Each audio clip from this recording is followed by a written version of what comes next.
यमुना, गंगा, कृष्णा, कावेरी, गोमती, अलकनंदा, ये तो लड़कियों के नाम हैं। चंबल नहीं है किसी लड़की का नाम। चंबल में पानी नहीं, खून बहता है। चंबल में मछलियाँ नहीं, लाशें तैरती है। चंबल प्रतिशोध की नदी है।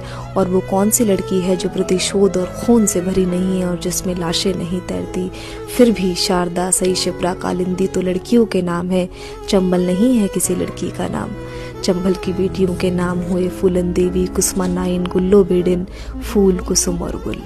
लेकिन फूलों के नाम वाली ये बेटियां फूल नहीं थी। फूलों को नंगा नहीं किया जाता, झोटा पकड़कर घसीटा नहीं जाता, फूलों को जलती हुई बीड़ियों से दागा नहीं जाता, कोमल अंगों में मिर्ची भर भर कर को बुलवाया नहीं जाता कि वे डायने हैं।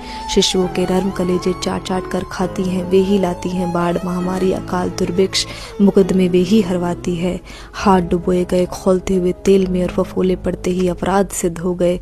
गिद्ध हो गए पंच परमेश्वर और सभी जन, काकर, पाथर, चिरे, कुकुर, भेड़ हो गए, घास हो गए, पेड़ हो गए।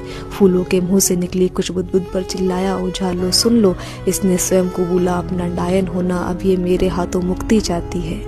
14 की या 15 की गुल्लो बेड़े ने जब देखा पूरी पंचायत हत्यारी है और अगली उसकी बारी है तो जान बचाकर भागी। कुछ कहते गुल्लो नागिन थी, कुछ कहते बस नाचने वाली बैरागिन थी। कैसी दागी, कैसी बागी, कहते हैं डाकू लाखन ने पीछे से और पुलिस ने उसके सीने पर गोली दागी। उस पर ना कोई लेख, ना ही अभिलेखों में उल्लेख। पुलिस का कहना है कि वंदिती है आज भी, किंतु गोहद बीसली नदी वाली राहों से राही बचते हैं। कहते हैं सारी रात वहाँ गुल्लो के घुंघरू बजते हैं। धूप में पजर कर जब फूलों के तलवों में पड़ गई बीमारियां, होठों पर पपड़ियां, चेहरे पर झाइयां, बाल जटाजूट, सूजी हुई पलके, सूखे हुए पांव, नींद से भरी आंखें लाल और झुलसी हुई खाल, इस तरह जब उनकी सारी कोमलता को कर दिया नष्ट और रूह को कुरूप, तब कहा ये हैं 10 यूं सुंदरियां। कुत्तों और सियारों के रोने की आवाज़ों में उनके रोने की आवाज़, तेज आंधियों में चट्टानों से टकरा बहते पानी में होती उनके भोले की आवाज़। पछुआ चले तो पश्चिम से आती है उनके रोने की आवाज़ और पूर्वा चले तो पूरब से आती है उनके रोने की आवाज़। और जब किसी दिशा में चलती नहीं हवाएं, होती है साएं साएं, तब लोग समझ लेते हैं यह है उनकी बेहोशी की आवाज़।